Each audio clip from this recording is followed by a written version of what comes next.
Hey guys, this is Heather from healthyeatingstartshere.com. Okay, someone asked me recently about vinegars, the different types and what I use them for, so I wanted to quickly answer that. There are a lot of different vinegars and I use a few different kinds. One of the main ones I use is apple cider vinegar.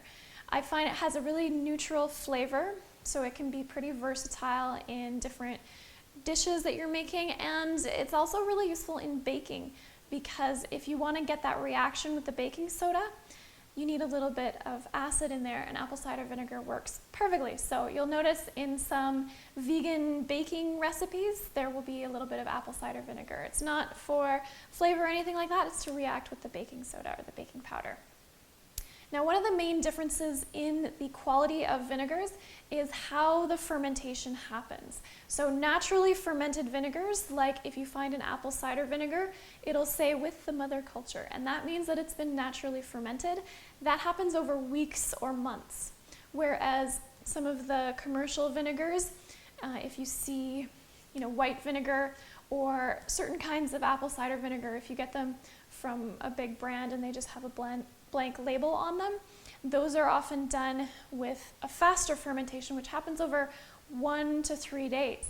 So that makes a big difference in how that vinegar is going to be processed in your body. The natural fermentation works really well with our digestive system. So apple cider vinegar is actually the least acidic to your body of the vinegars. So that's why I like to use it on a regular basis. I use it in salad dressings. I sometimes put it in soups for a little bit of extra flavor. It's really great in bean dips to lighten up the heaviness of beans, and I use it in basically everything. Baking, as I said. So apple cider vinegar, one of my favorites. And then there are wine vinegars, so red or white wine vinegars. Again, they can be naturally fermented or they can be done with a fast fermentation process. Usually what I look for when I'm buying wine vinegars is a lack of coloring. Sometimes they put caramel color in red wine vinegar. And I don't usually see anything in the white wine vinegars because they don't have a color, but sometimes there are preservatives and sometimes there are sulfites. So if you can avoid those things, then it's good too. But if you have a recipe that you want to try and it has wine vinegar and you can't find one that doesn't have those things, I wouldn't worry about it because usually you're only using a little bit of vinegar in a recipe anyway.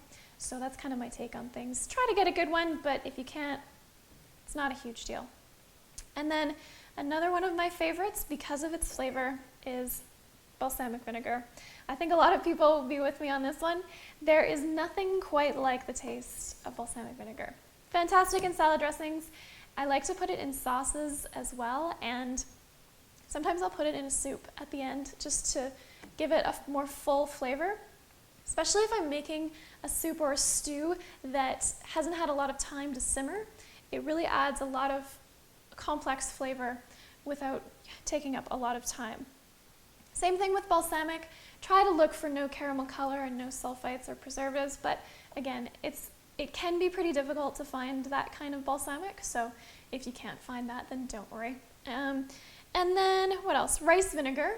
I use that for sushi rice and for any kind of Asian sauce, like a peanut sauce. It's really good.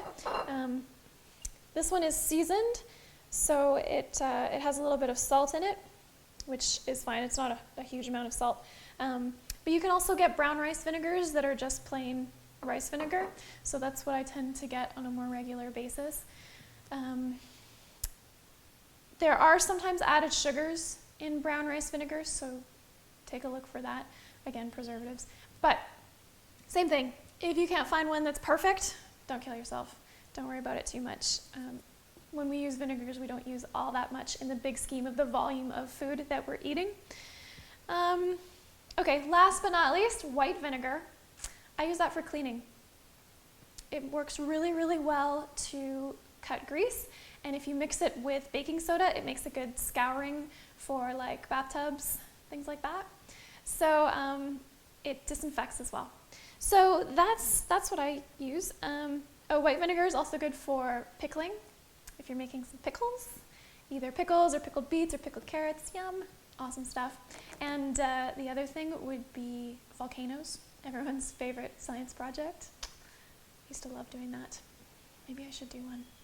Anyway, okay, so that's my thoughts on vinegars, and if you have any further thoughts or questions, feel free to let me know in the comments, but I hope that answered all of your questions for the most part, and I will see you soon with a recipe.